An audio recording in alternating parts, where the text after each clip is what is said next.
They called me a thief at my billionaire grandfather's will, reading right there in front of everyone who ever pretended to love me.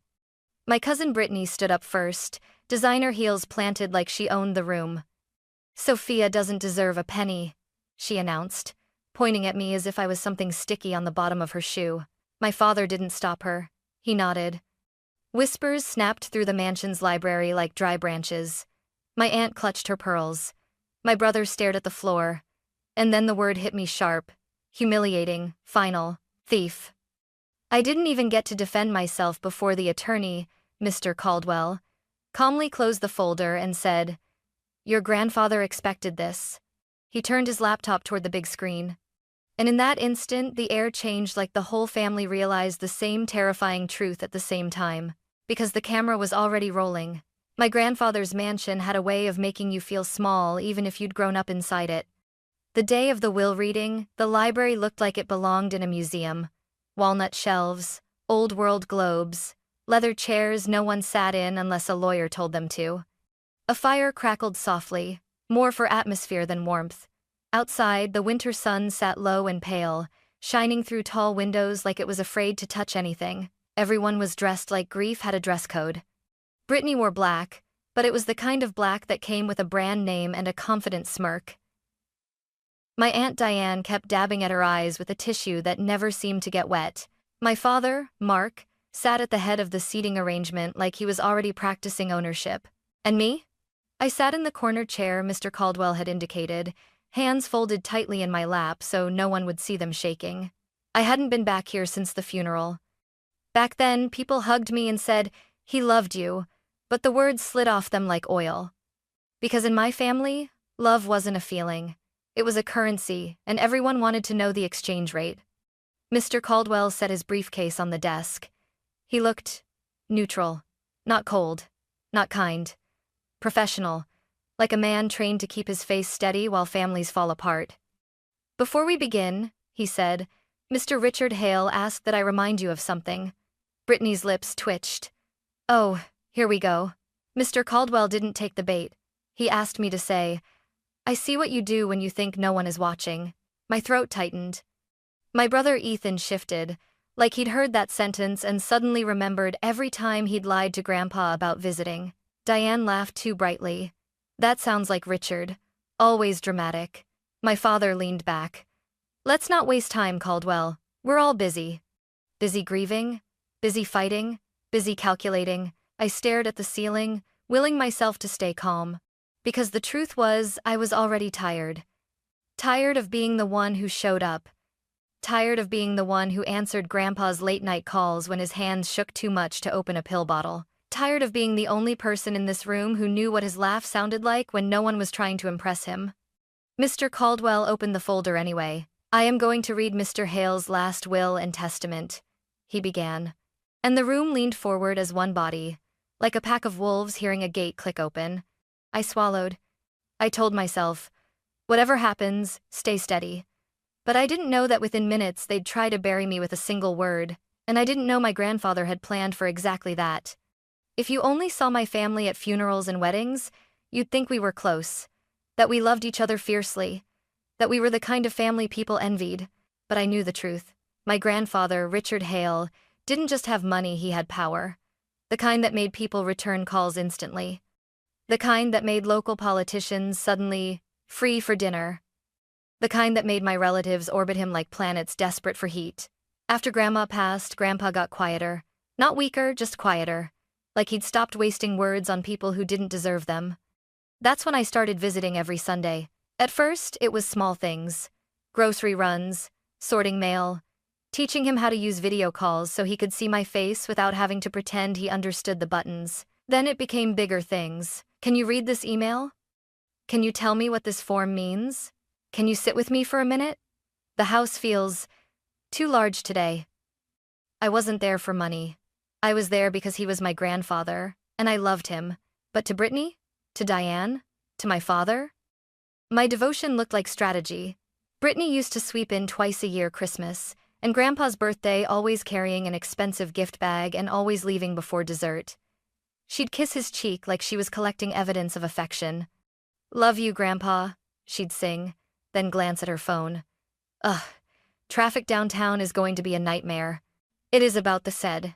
My Aunt Diane visited when she needed something, usually a signature. My father? My father visited when there were witnesses. He'd sit in Grandpa's study, voice warm and rehearsed. Dad, you know I'm here for you. Then Grandpa would mention a charity project or an investment opportunity, and my father's eyes would light up like he'd spotted a loophole. Yeah, he'd say, leaning in. Let's talk numbers. And Grandpa would look at me, just a quick glance that said, You see it too, don't you? I did. The last time I saw Grandpa alive, he was in his favorite chair by the window, wearing that old gray sweater Grandma used to tease him about. His hands looked thinner than I remembered, but his eyes were sharp. Soph, he said, patting the armrest. Sit. I sat. He studied my face like he was memorizing it. They'll behave at the will reading, he said. I laughed, thinking he was joking. Sure they will. He didn't laugh back. Then he said softly, People don't become greedy after someone dies. They just stop pretending. I felt my stomach dip. Grandpa, don't... He lifted a hand. Promise me something, anything. When they come for you, he said, voice calm as glass.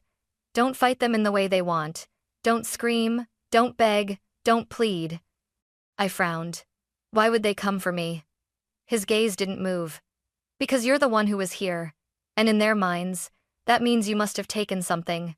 I opened my mouth. He leaned closer, barely a whisper. Let the truth do the talking. I remember thinking, he's tired, he's imagining problems. But on the day of the will reading, sitting in that library full of polished wood and polished smiles, I realized my grandfather wasn't imagining anything. He was predicting, and he was preparing. Mr. Caldwell adjusted his glasses and began. To my son, Mark Hale. My father straightened, shoulders back, like the words were applause. I leave the sum of $200,000 and my father's pocket watch. My father blinked. 200? Brittany's head snapped toward him, eyes narrowed. Diane's lips parted slightly. Ethan's brows lifted. My father tried to smile. That's generous, Mr. Caldwell continued before anyone could argue. To my daughter, Diane Hale. My aunt inhaled sharply. I leave my Aspen cabin for her personal use for 5 years, at which point it will be sold and the proceeds placed into the Hale Community Trust. Diane's face froze like her skin couldn't decide between outrage and panic. 5 years? She repeated too loudly. Mr. Caldwell's pen paused over the paper. Yes. He moved on. To my grandson, Ethan Hale. Ethan sat up, hopeful. I leave $30,000 and my record collection, on the condition that he completes his degree and maintains employment for 12 consecutive months. Ethan's mouth opened, then closed. He wasn't offended, he was exposed. My cousin Brittany kept tapping her nails against her clutch. Tap, tap, tap, like time was something she owned. Mr. Caldwell flipped a page. To my granddaughter, Brittany Hale. Brittany lifted her chin, a smile already forming. I leave $10,000 and 1 bronze horse statue from my office. The smile fell clean off her face. What? Brittany squeaked. 10,000? Is that a typo? My father's nostrils flared. Diane hissed. Richard. Mr. Caldwell didn't flinch. Please allow me to continue. Brittany's cheeks flushed. That's insulting. Mr. Caldwell turned another page. The remainder of my estate. The room held its breath. Including my primary residence, all remaining financial assets, and the contents of my private security vault. My heartbeat thudded in my throat. Will be left to... Brittany shot to her feet so fast her chair scraped the floor. No, she said, voice sharp. Before you say it, everyone needs to hear the truth. My father didn't tell her to sit. He watched her like a man watching a tool he planned to use. Brittany pointed at me, arm stiff. Sophia doesn't deserve a penny. Diane gasped theatrically. Brittany, honey, no, Brittany snapped. I'm done pretending. We all know what's been happening. Mr. Caldwell's eyes lifted. Calm, patient, like he'd been waiting for this exact moment. Brittany's voice rose. Grandpa's things started disappearing months ago. The diamond cufflinks, the watch collection, that signed baseball. And guess who was here every single week? Her finger didn't move. It stayed locked on me like a laser. My stomach turned cold. My father finally spoke. "Brittany," he said, voice measured. "Let her talk." "Let me talk?" He sounded generous. But his eyes said something else. "Go ahead, Sophia. Make it worse for yourself."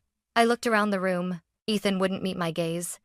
Diane's mouth was tight, her disappointment already forming, like she'd decided my guilt before the evidence arrived. Brittany's smile sharpened. She had access. She had passwords. She had time alone with him. And if you case privating the breasts, my hands clenched in my lap. I forced my voice steady. "That's not true." Brittany laughed. "Oh, please. You're a scholarship girl who married into nothing and teaches what? Middle school? You really expect us to believe you didn't see an opportunity?" The insult landed, hot and humiliating. My father's voice came again, softer. "Sophia, did you take anything from your grandfather?" It wasn't a question. It was a trap, and the room leaned in to watch me fall into it. I stared at my father like I didn't recognize him. "Dad," I said carefully. "You know me." He didn't answer. Brittany crossed her arms. "Say it louder. Tell everyone you didn't take anything." My Aunt Diane stood, shaking her head like she was devastated. "Sophia, sweetheart, if you made a mistake, now is the time to confess." Confess. Like the word itself could make the lie real. I felt my cheeks burn. "I didn't take anything. I helped Grandpa. That's all." Brittany scoffed. "Right, you helped." Then she turned to the room like she was presenting a case. "Let's be logical. Grandpa kept valuables in the house. Items started disappearing. Who had consistent access? Sophia." My father nodded slowly. "It's concerning." "Concerning?" I echoed, a bitter laugh threatening to escape. "That's your word? Concerning?" Ethan finally spoke, voice uncertain. "Soph, did Grandpa ever give you something? Like permission to take anything?" I stared at him. "No. And even if he did, why are you asking like I'm guilty?" He flinched.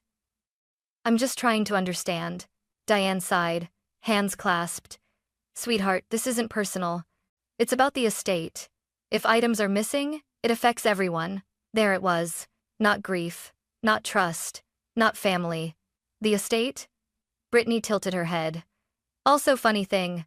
Someone from my friend group said they saw you at an upscale pawn shop." My heart dropped. I had been there once because my grandfather asked me to help him appraise a few items for insurance. We'd gone together. He'd laughed the whole time, teasing the appraiser's bow tie. But in this room, with Brittany's eyes gleaming, the truth didn't sound clean. It sounded like an excuse. My father's jaw tightened. "A pawn shop?" "Dad," I said sharply. "Grandpa was with me." Brittany pounced. "Oh, sure. Convenient.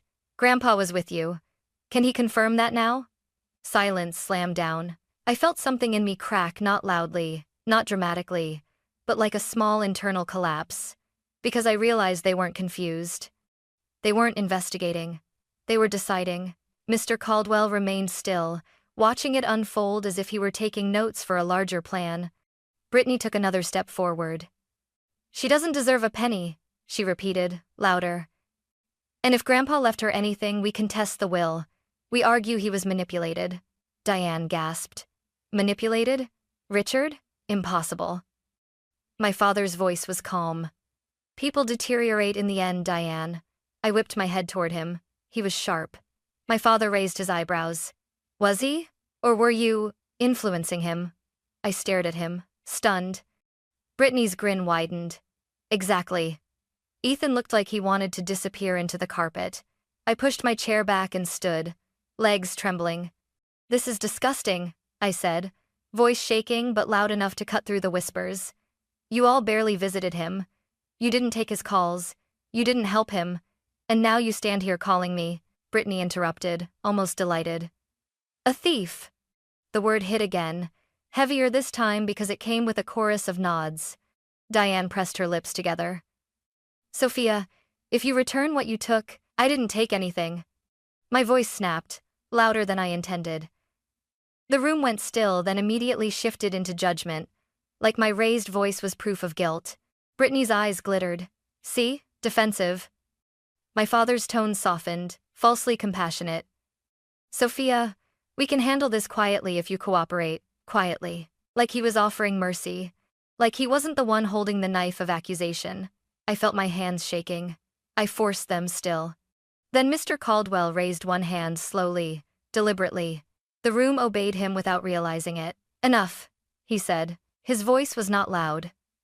It didn't need to be. It carried authority built over decades, authority my grandfather had trusted. Everyone looked at him. Brittany folded her arms. Finally, tell her she's not getting anything.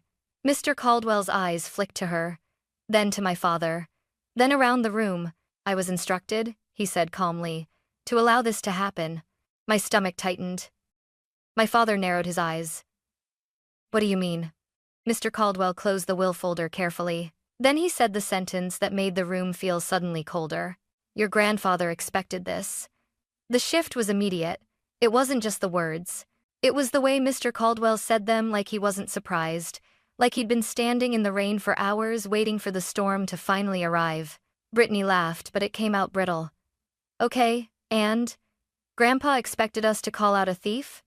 Mr. Caldwell didn't answer her right away. He opened his briefcase and pulled out a sleek laptop that looked almost insulting among the antique furniture. Diane blinked rapidly. What is that for? Mr. Caldwell set the laptop down and connected it to the large screen mounted above the fireplace installed last year, ironically, at my father's insistence. He needs modern technology, my father had said back then, like he was doing Grandpa a favor. Now my father stared at the cables with a look that wasn't curiosity. It was fear. I felt my pulse hammering. Mr. Caldwell? He glanced at me, and for the first time that day, his expression softened. Sophia, he said gently, your grandfather asked me to tell you. You did exactly what you were supposed to do. I swallowed. What does that mean? Brittany snapped. Don't talk to her like she's a victim. My father's voice sharpened. Caldwell, are you saying my father left instructions about this? Mr. Caldwell's fingers moved across the keyboard. Yes. The screen lit up with a folder labeled, Hale Evidence Archive. A strange sound came from the room, someone inhaling too fast. Diane's hand flew to her mouth.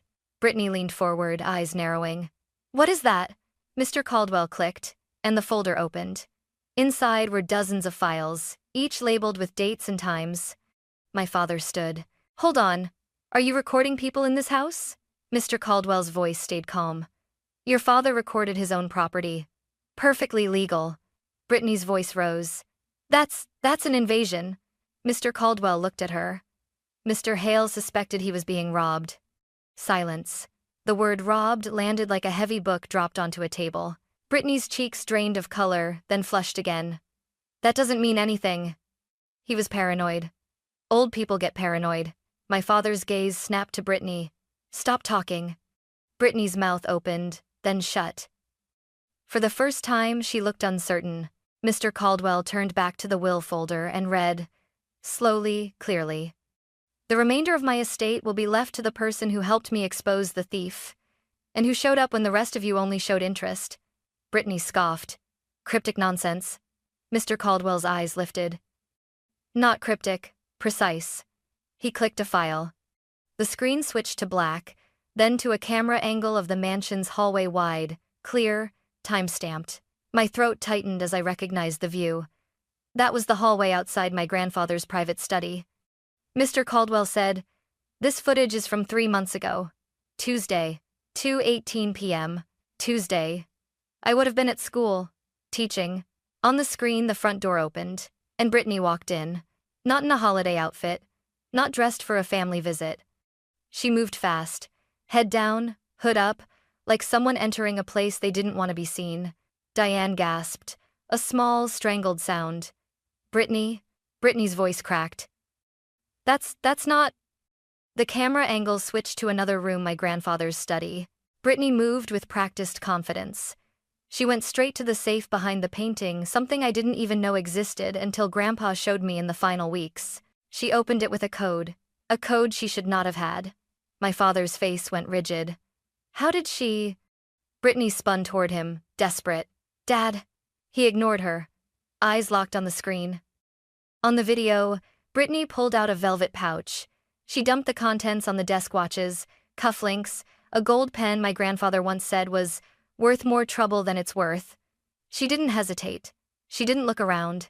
She swept them into her bag like she'd done it before. My stomach turned. Not because I was shocked, though I was, but because I remembered Brittany's voice in this very room calling me a thief with such confidence. Because she wasn't guessing. She was projecting. Mr. Caldwell paused the video. The room was so silent I could hear the fire pop. Brittany's voice came out thin. Grandpa gave me permission. Diane's eyes widened. Did he? Brittany's gaze darted.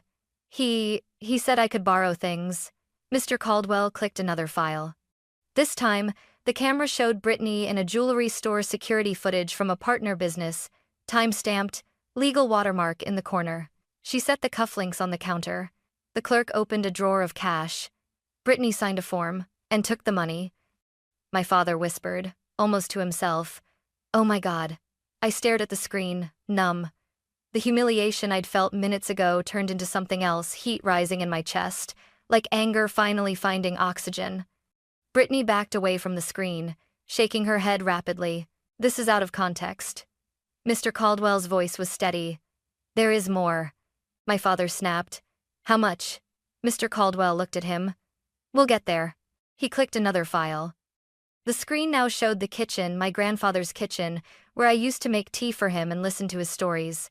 Two people sat at the table, Brittany and my father. My breath caught. My father stepped forward instinctively, like he could physically block the image. But the video was already playing. On the screen, my father leaned in, voice low, conspiratorial. Once we make them believe it's Sophia, he said, the will won't stand. Brittany nodded. Diane already suspects her. I've been feeding it gently. People love a martyr story, especially when it's me. My father's voice continued, cold and calculated. The vault alone is worth millions. If Dad leaves it to her, we contest. We claim undue influence. We say she manipulated him. Brittany laughed softly. And the missing items? My father shrugged in the video. Insurance. Chaos. A distraction. Everyone will focus on Sophia defending herself instead of asking why things were missing in the first place. My body went still. I couldn't breathe. On the screen, Brittany sipped coffee like she wasn't planning to destroy me. What about Ethan? She asked. My father smirked. Ethan will follow the crowd. He always does. My brother's face crumpled. Brittany asked. And if Caldwell tries something? My father leaned back. Caldwell works for Dad, not her. The lie was almost funny, because Mr. Caldwell stood in front of us now, calm as stone, proving exactly who he worked for. Mr. Caldwell paused the video. No one spoke, not Diane, not Ethan, not even Brittany. My father's face looked like it had been drained of blood, no drama, no gore, just the reality of a man caught inside his own words. I heard myself whisper, "You plan to ruin me." My father turned slowly, eyes wild. Sophia, listen, Brittany snapped. This is entrapment. Mr. Caldwell's voice cut through her. This is evidence. Then he added, quieter. And your grandfather made sure it would be admissible. The final click of the mouse sounded louder than a gavel. Mr. Caldwell opened one last file. This, he said, is your grandfather. The screen changed to my grandfather sitting in his favorite chair, same chair by the window, same gray sweater. He looked older than I remembered, but his eyes were sharp. Unmistakably Richard Hale. He stared straight into the camera like he was staring straight through us. If you're watching this, he said, voice calm, then I'm gone. Diane let out a small sob that sounded more like guilt than grief. My grandfather continued, I want to start with something simple. I loved my family. I loved you all. But love does not excuse betrayal. Brittany's knees seemed to wobble. She gripped the back of a chair. My father's jaw clenched so tight I could see the muscle jump. Grandpa's gaze didn't waver. For months, items have disappeared from my home. I knew who took them. Brittany shook her head. No. Grandpa raised a hand in the video, as if he could silence her across time. And I knew what you planned to do next, he said. My throat tightened. He turned his eyes slightly, like he was looking at me. Sophia, he said softly, and I felt something in my chest break open. You showed up. My eyes burned. You showed up when I was lonely, when I was frustrated, When I was learning how to live in a world that moves faster than an old man's hands. A small smile flickered on his face. You never asked me for money. You never asked me for favors. You asked me if I'd eaten. You asked me if I'd slept. You asked me if I wanted tea. He paused, breath steady. That's why you will have what you need to build the life you told me you dreamed about. I heard Brittany whisper, frantic. He can't? Grandpa's voice sharpened. To the ones who took from me, he said, and then tried to take something worse. Sophia's reputation, hear me clearly. The room felt like it was shrinking around us. Greed doesn't start in your hands, he said. It starts in the stories you tell yourself to justify what you do. My father's face contorted. Dad. Grandpa kept going. Mark, Brittany. You thought you were clever. Brittany flinched at hearing her name from the dead. You thought you could create a villain so the family would rally around you, Grandpa said. You chose Sophia because she is kind. Because she avoids conflict. Because she doesn't play your games. My stomach twisted. Tears blurred my vision. Grandpa's voice softened again. Sophia, sweetheart, you were never weak. You were simply decent in a room full of people who mistake decency for stupidity. Ethan made a choking sound. Oh, God. Grandpa looked back to the camera. I've already provided copies of this evidence to my attorney. And yes, law enforcement has been advised where appropriate. His video stack says. Brittany snapped. He can't do that. Mr. Caldwell didn't even glance at her. He can. He did, Grandpa continued. I want restitution. I want accountability. But I don't want this family destroyed by screaming and cruelty. He paused. I want the truth. Clean, clear, unavoidable. He leaned forward slightly, eyes narrowing with that familiar look, the one that used to silence a room full of executives. So here is what will happen. My heart pounded. The person who returns what was taken, cooperates with the investigation, and makes genuine amends, will be spared the harshest consequences available. Brittany's breath hitched, like she'd been handed a lifeline and was afraid to grab it. Grandpa's voice stayed firm. The person who denies, threatens, or attempts retaliation will meet the full weight of the law. Retaliation. My skin prickled, because even now, even with evidence on the screen, I could feel my father's anger like heat. Grandpa's expression softened again. Sophia will receive the estate, including the mansion, the financial assets, and the private vault. She will also receive my legal team's support to ensure she is protected. This is not charity. This is justice. Diane collapsed back into her seat, whispering, Richard. Grandpa's eyes held the camera. To the rest of you. If you want to be in Sophia's life, you will show up. Not with demands. Not with excuses. With effort. Then he smiled small, almost mischievous. One last thing, he said. Sophia. My breath caught. In the vault is a letter for you. It includes a plan we discussed, your community scholarship program. You told me you wanted to help kids who feel invisible, who are underestimated. Tears fell freely now. You can do it, Grandpa said gently, and you won't do it alone. The video ended. The screen went black, and for a moment no one moved. Brittany's voice broke the silence, thin and furious. This is insane. I'll sue. My father rounded on Mr. Caldwell. You're going to hand everything to her? Over a video? Mr. Caldwell's tone remained neutral. Over evidence. Over a will. Over the law. Then he added, looking directly at my father, and over your own recorded confession. My father's eyes snapped to me. I expected hatred. But what I saw was panic because he knew the game was over. And suddenly, for the first time in my life, I wasn't the one trapped. He was. The next minutes felt unreal, like the world had slowed down to force every consequence to land properly. Mr. Caldwell closed the laptop with a quiet click. I'm going to be very clear, he said. This is not a family debate. This is a legal matter. Brittany took a step forward, voice high. You can't just... Yes, Mr. Caldwell said calmly. I can. He pulled out another document thicker than the others. Mr. Hale's will contains a morality clause, he explained. Any beneficiary who steals from him, conspires to commit fraud, or attempts to frame another beneficiary forfeits their inheritance. 8. Diane stared at her hands, shaking. Mark, tell me this is a misunderstanding. My father swallowed. Diane, shut up. Ethan flinched at the harshness. Brittany's face twisted. Fine. Fine. I'll return it. I'll return everything. Just don't call the police. Mr. Caldwell nodded once. Cooperation will be noted. Then he turned slightly toward the door. Detective Rivera, he called. My breath caught. The door opened, and a woman stepped in plain clothes, calm eyes, posture like she'd seen every kind of liar 1,000 times. She didn't look aggressive. She looked prepared. Brittany staggered back. You had her waiting outside? Mr. Caldwell's voice was steady. Your grandfather did. Detective Rivera glanced around the room, taking in the faces. I'm not here to create a scene, she said evenly. I'm here to ensure no one attempts intimidation, threats, or destruction of property and evidence. My father's face hardened. This is my house. Detective Rivera held up a hand. Not as of today, Mr. Hale. He froze. I felt something shift in my spine like I'd been standing bent for years, and suddenly remembered I could straighten. Mr. Caldwell slid an envelope toward me. This is for you, Sophia, he said quietly. From your grandfather. My fingers trembled as I took it. Grandpa's handwriting, bold, familiar, stared up at me. I opened it and read silently as the room held its breath. My dearest Sophia. If you're reading this, then the wolves showed their teeth.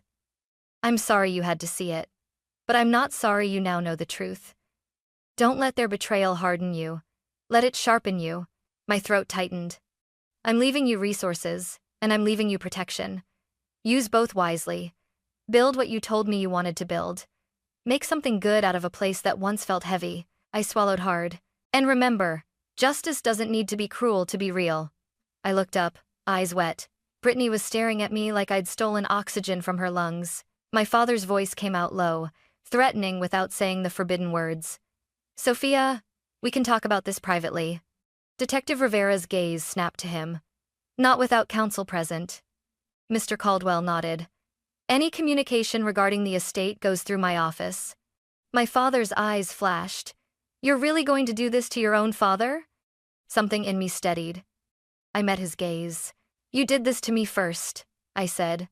The room didn't explode into chaos the way Brittany had probably hoped. It didn't become a screaming match where she could play victim. It became something worse for them. It became official. Detective Rivera took out a small notebook. Miss Brittany Hale, you'll provide a list of items removed and the locations of any sales. Mr. Mark Hale, you'll provide financial statements related to any transactions connected to stolen property. My father stiffened. I'm not. Mr. Caldwell's voice was quiet. The alternative is a subpoena. Brittany's shoulders slumped. I'll cooperate, she whispered, eyes darting to my father. My father didn't look at her, because for once, he couldn't control the narrative. And when the narrative dies, all that's left is the truth. 6 months later, the mansion didn't feel like a weapon. It felt like a place that could breathe. I didn't keep it as a trophy. I didn't throw parties to prove a point. I didn't post dramatic photos online. I did what Grandpa and I talked about in those quiet Sunday afternoons. I turned it into something useful. The library where they called me a thief became a scholarship office and tutoring space. The long dining room where my father used to brag about legacy became a community meeting room where families could ask for legal guidance free, funded by the Hale Community Trust. And the vault? The vault held more than money. It held letters my grandfather's and my grandmother's written across decades. It held documents for a scholarship foundation already drafted and ready. It held a final note in Grandpa's blunt handwriting. Don't just inherit, build. Ethan came around slowly. At first he avoided me. Then one day he showed up with a box of old photos. I'm sorry, he said, voice rough. I didn't know what to do in that room. I didn't forgive him instantly. I didn't pretend it didn't hurt. But I nodded. Show up again, I said. That's how you make it right. Diane apologized, too tearful, dramatic, but real enough that I believed she regretted it. Brittany? Brittany returned most of what she took. Some items were gone for good. She faced consequences, legal and personal. There was no revenge fantasy, no cruelty, just accountability. She lost her perfect reputation, and for the first time, she had to live without it. My father tried to fight. He tried to threaten. He tried to pressure. He tried to paint me as ungrateful. But the law doesn't care about family titles. And Mr. Caldwell made sure I had protection restraining boundaries, official channels, documented communication, everything clean, everything enforceable. Some nights I still remembered that moment, Brittany's finger pointing, the word thief echoing, my father's silence. But then I'd walk into the tutoring room and see a kid solving a math problem with a smile like they'd finally been seen. And I'd remember Grandpa's last lesson. Truth is not just something you discover. It's something you build your life around so no one can shake it again. On the first anniversary of the will reading, I placed a cinnamon roll, Grandpa's favorite, on his grave. I did it, I whispered. The wind moved through the trees, soft and steady. And for the first time in a long time, I felt safe.